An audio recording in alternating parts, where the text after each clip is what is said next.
now, Pittsburgh's best sports show is about to begin. Call us or tweet us. We got things to talk about on the Ireland Contracting Nightly Sports Call.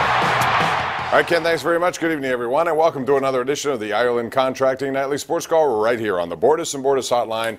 All you have to do is call that number. It's 412-575-2600. You can tweet tonight as well at KDPomp, at Gene Collier. We're here talking sports until 11 o'clock. Let us know what you think about the issues. And we'll start with the Penguins, who were flat to start again last night. They end up losing in overtime to Brock Besser and the Vancouver Canucks 3-2, a young team that's fast and getting better.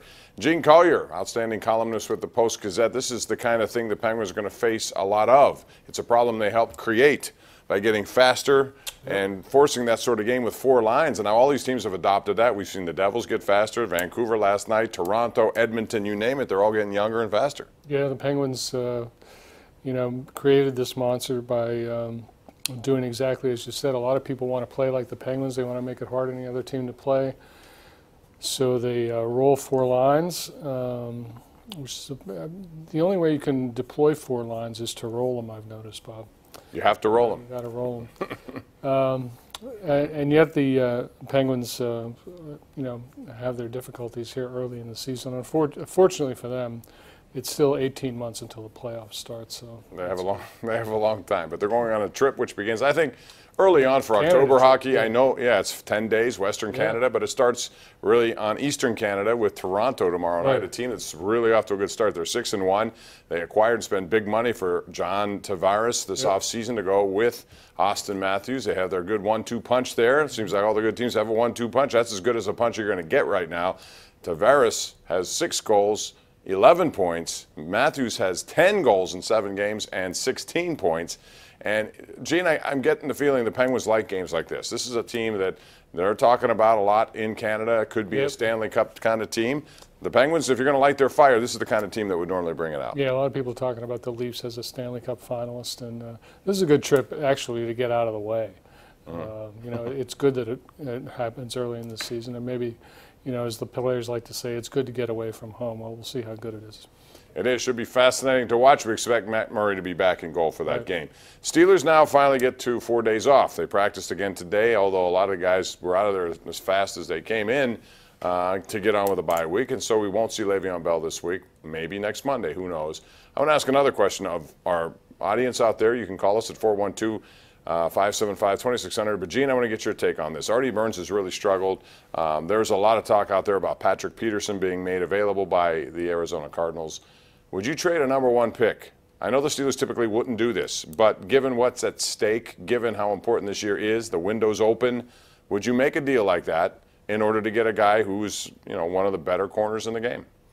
I might, but I don't think the Steelers would. It's just not the way they operate. I don't know how he fits under the cap. I don't know what the financial implications of it, but it's really not the Steelers' style to do that kind of thing.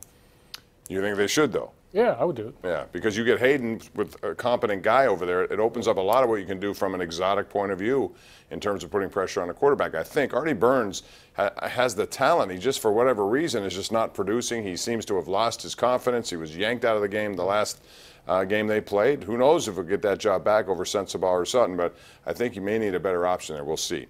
Also, one other thing I want to get Gene's opinion on before I open it up to you guys out there, and that would be, we saw this yesterday, didn't get a chance to talk about it, but Nick Bosa at Ohio State has decided to leave early.